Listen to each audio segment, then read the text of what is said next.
Hey everyone, this is a short and sweet video on my Armatan rooster and how I am doing a prop strike protection. It's very similar to the method that everyone else has seen with the prop blade that you cut off and you put over the wire. Super strong. Everybody has some spare props. These are some old dowel prop bullnose 50-40 tees. Ancient, not really used anymore, and I just have a bunch of them laying around. So just take some snips and cut off the prop as close as you can.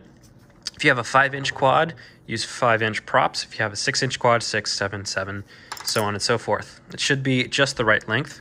And a tip that I have is get 2 props. One that is your counterclockwise rotation, and then one, which, whoop, that one flying, would be this guy, would be the clockwise rotation. And use the clockwise rotation props on the clockwise rotation arms and the counterclockwise props on the counterclockwise arms. So that way, if you ever take off your props, you throw them over to the side, and you're like, wait, is this one of my quads that's inverted rotation or the other rotation? You can just look at your prop guards and you can see, okay, it's landing in. I know that this is a counterclockwise rotation. This is a clockwise rotation.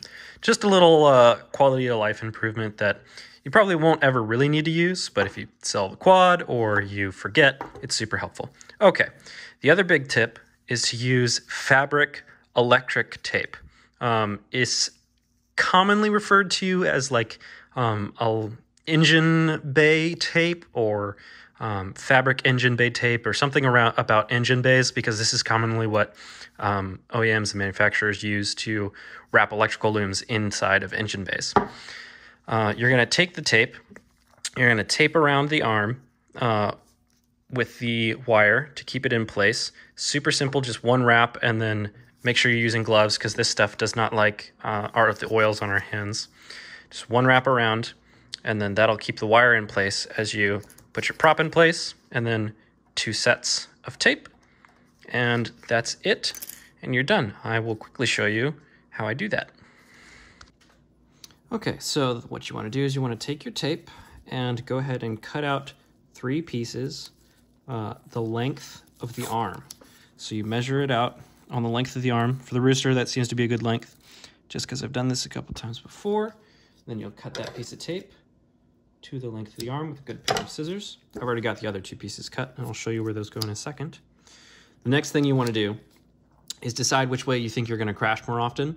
If you think you're going to crash forward more often, you want the tape to end on the bottom side facing this way. So it'll wrap around, and the end will be, this will be the end.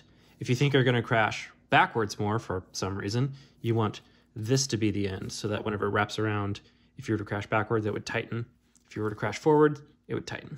All right, so take this bad boy, stick it under the arm in the middle. Just nice and soft there. This wrap does not have to be particularly tight. It's mostly just to hold the wires in place and give a little bit of protection to the wires from the prop in case it was to collide. Then you wrap it over. Doesn't have to be particularly tough. Then it will cinch to that little piece of tape you left hanging out. And then you just take it under and finish the wrap. I don't know if I already said to use gloves. This tape really likes gloves. All right, since I think I'm going to be crashing forward more, you can see that the tape ends here. And so whenever I crash forward, it will have a tightening effect on the tape.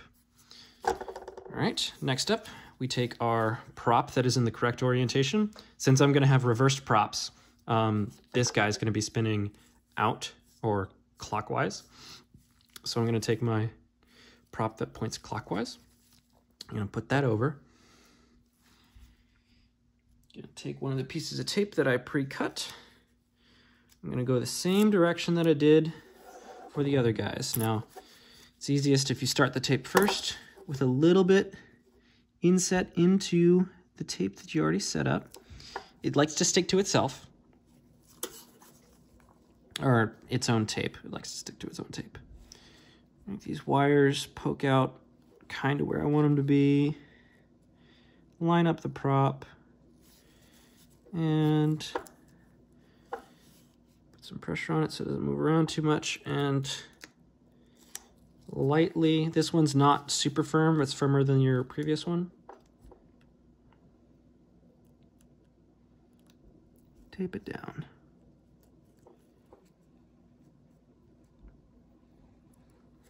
There we go. Perfect.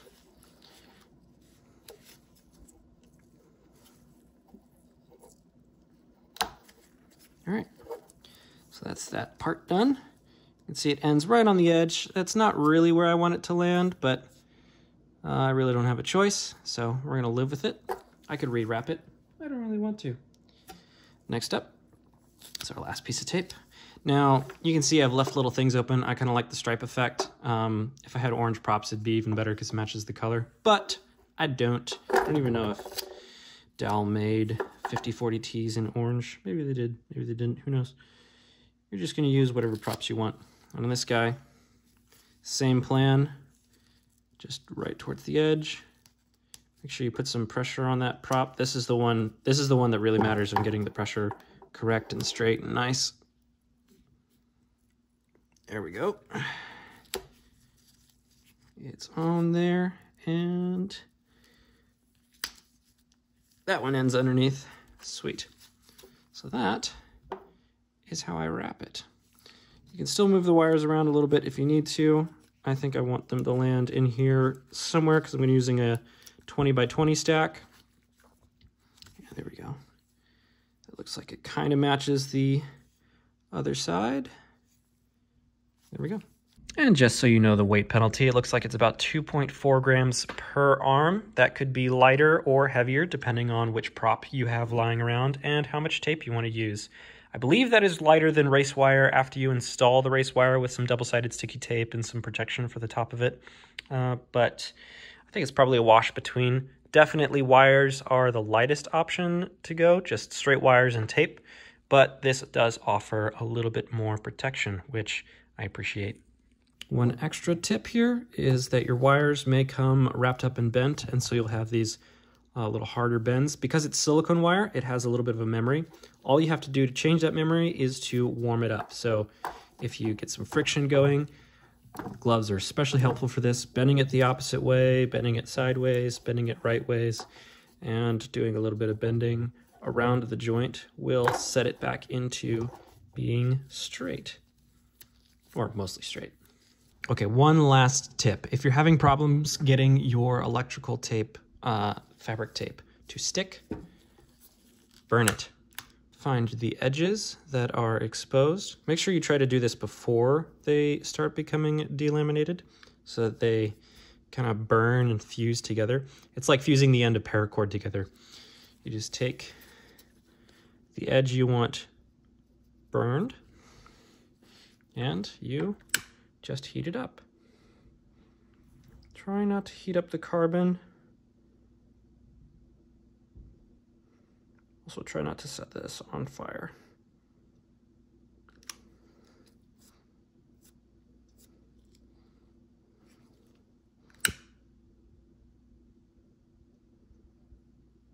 Just little simple singeing on the edges. That's all you need to do. Make sure it's stuck. Looks like it's stuck. It's still hot. Gloves are super helpful for this.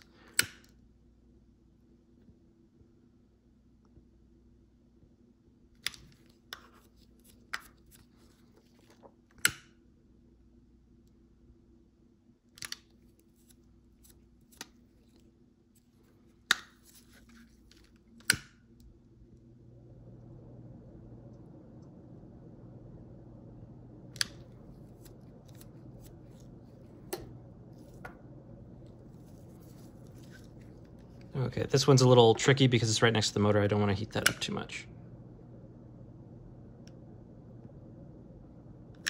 Nice and quick. It heats up the adhesive again and also melts the pieces together. And you can burn off any of the little fuzzies that you have left.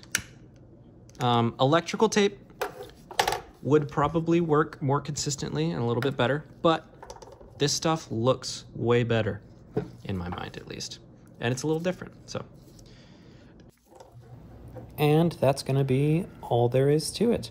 I hope you guys enjoyed the video. If you guys want an unnarrated, little bit ASMR experience of putting on the last little piece, you can keep watching. If not, thanks for liking the video and sticking around, guys.